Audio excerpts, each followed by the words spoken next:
wonderforce.com.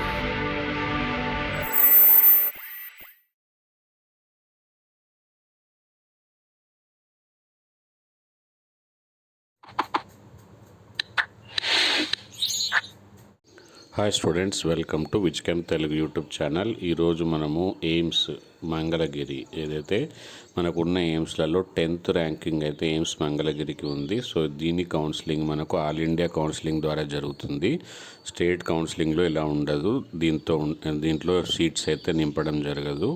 కాబట్టి మీరు all India కౌన్సిలింగ్కే కంపల్సరీగా అప్లై చేసుకోవాల్సి ఉంటుంది. సో మనం ఈరోజు ఏ కేటగిరీకి ఎన్ని మార్క్స్ వస్తే ఏ రౌండ్లో మీకు సీట్ వచ్చే ఛాన్స్ ఉంది, category wise marks and rank అన్ని విషయాలు తెలుసుకుందాము.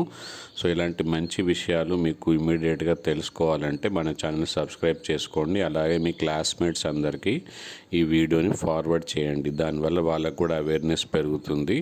అండ్ మన టెలిగ్రామ్ గ్రూప్లో జాయిన్ అయితే నీట్ క్రాక్ చేయడానికి ఇన్ఫర్మేషన్ కూడా ఇస్తుంటాను.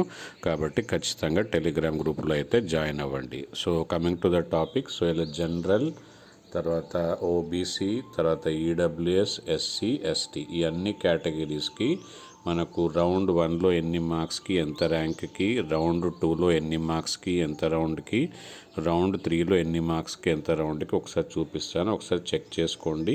వీలైతే స్క్రీన్ షాట్ తీసుకోండి. అదర్వైజ్ మీకు విజ్కెమ్ బ్లాగ్ స్పాట్లో కూడా ఈ పీడిఎఫ్ అయితే ఉంటుంది. కాబట్టి మీరు ఈ పీడిఎఫ్ని అక్కడ నుంచి కూడా డౌన్లోడ్ చేసుకోవచ్చు. సో జనరల్ రౌండ్ 1, రౌండ్ 2, తర్వాత OBC round 1, round 2, round 3. So తర్వాత ఈడబ్ల్యూఎస్ రౌండ్ 1, రౌండ్ 2, రౌండ్ 3. తర్వాత ఎస్సీ రౌండ్ 1, రౌండ్ 3.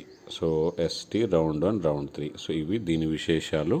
ఇప్పుడు మీరు టెలిగ్రామ్ గ్రూప్లో జాయిన్ అవ్వండి. మన ఛానల్ సబ్స్క్రైబ్ చేయండి. లైక్తో నన్ను ఎంకరేజ్ చేస్తారని ఆశిస్తూ థ్యాంక్ యూ. Bye bye. మీ ఫ్రెండ్స్కి షేర్ చేయడం అయితే మర్చిపోకండి.